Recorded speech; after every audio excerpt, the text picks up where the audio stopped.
Saddam Hussein was president of Iraq for more than 2 decades and is seen as a figurehead of the country's military conflicts with Iran and the United States. Who was Saddam Hussein? Saddam Hussein was a secularist who rose through the Ba'ath political party to assume a dictatorial presidency. Under his rule, segments of the populace enjoyed the benefits of oil wealth, while those in opposition faced torture and execution. After military conflicts with US-led armed forces, Hussein was captured in 2003. He was later executed. Early life. Saddam Hussein was born on April 28, 1937, in Tikrit, Iraq. His father, who was a shepherd, disappeared several months before Saddam was born.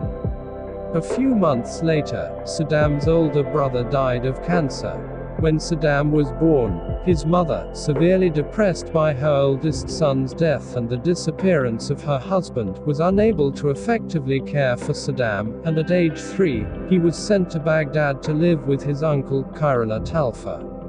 Years later, Saddam would return to Al-Awiyah to live with his mother, but after suffering abuse at the hand of his stepfather, he fled to Baghdad to again live with Talfa, a devout Sunni Muslim and ardent Arab nationalist whose politics would have a profound influence on the young Saddam. After attending the nationalistic Al-Qahr Secondary School in Baghdad, in 1957, at age 20, Saddam joined the Ba'ath Party, whose ultimate ideological aim was the unity of Arab states in the Middle East. On October 7, 1959, Saddam and other members of the Ba'ath Party attempted to assassinate Iraq's then-President Abd al-Karim Qasem, whose resistance to joining the nascent United Arab Republic and alliance with Iraq's Communist Party had put him at odds with the Ba'athists. During the assassination attempt, Qasem's chauffeur was killed, and Qasem was shot several times, but survived. Saddam was shot in the leg. Several of the would-be assassins were caught, tried and executed, but Saddam and several others managed to escape to Syria, where Saddam stayed briefly before fleeing to Egypt, where he attended law school. Rise to power. In 1963, when Qasem's government was overthrown in the so-called Ramadan Revolution, Saddam returned to Iraq, but he was arrested the following year as the result of infighting in the Ba'ath Party. While in prison, however, he remained involved in politics, and in 1966, was appointed Deputy Secretary of the Regional Command. Shortly thereafter he managed to escape prison, and in the years that followed, continued to strengthen his political power. In 1968, Saddam participated in a bloodless but successful Ba'athist coup that resulted in Ahmed Hassan al-Bakr becoming Iraq's president and Saddam his deputy. During al-Bakr's presidency, Saddam proved himself to be an effective and progressive politician, albeit a decidedly ruthless one.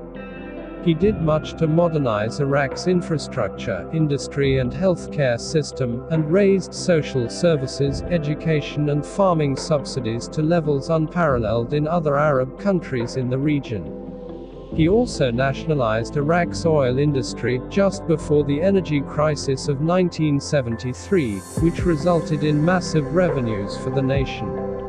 During that same time, however, Saddam helped develop Iraq's first chemical weapons program and, to guard against coups, created a powerful security apparatus, which included both Ba'athist paramilitary groups and the People's Army, and which frequently used torture, rape and assassination to achieve its goals.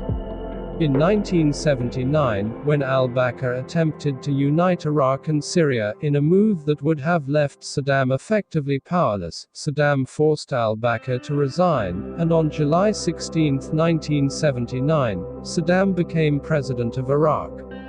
Less than a week later, he called an assembly of the Ba'ath Party. During the meeting, a list of 68 names was read out loud, and each person on the list was promptly arrested and removed from the room. Of those 68, all were tried and found guilty of treason and 22 were sentenced to death. By early August 1979, hundreds of Saddam's political foes had been executed.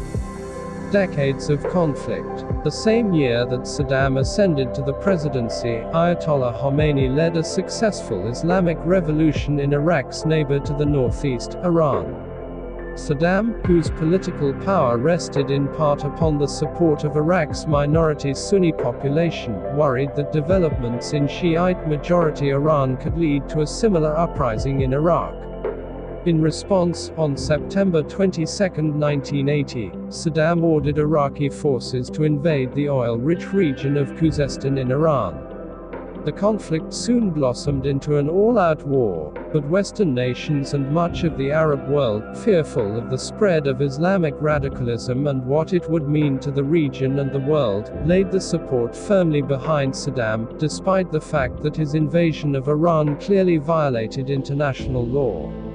During the conflict, these same fears would cause the international community to essentially ignore Iraq's use of chemical weapons, its genocidal dealing with its Kurdish population and its burgeoning nuclear program.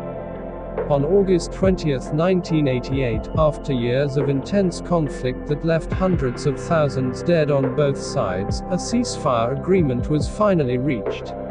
In the aftermath of the conflict, seeking a means of revitalizing Iraq's war-ravaged economy and infrastructure, at the end of the 1980s, Saddam turned his attention toward Iraq's wealthy neighbor, Kuwait. Using the justification that it was a historical part of Iraq, on August 2, 1990, Saddam ordered the invasion of Kuwait. A UN Security Council resolution was promptly passed, imposing economic sanctions on Iraq and setting a deadline by which Iraqi forces must leave Kuwait. When the January 15, 1991 deadline was ignored, a UN coalition force headed by the United States confronted Iraqi forces, and a mere 6 weeks later, had driven them from Kuwait. A ceasefire agreement was signed, the terms of which included Iraq dismantling its germ and chemical weapons programs. The previously imposed economic sanctions levied against Iraq remained in place. Despite this and the fact that his military had suffered a crushing defeat, Saddam claimed victory in the conflict.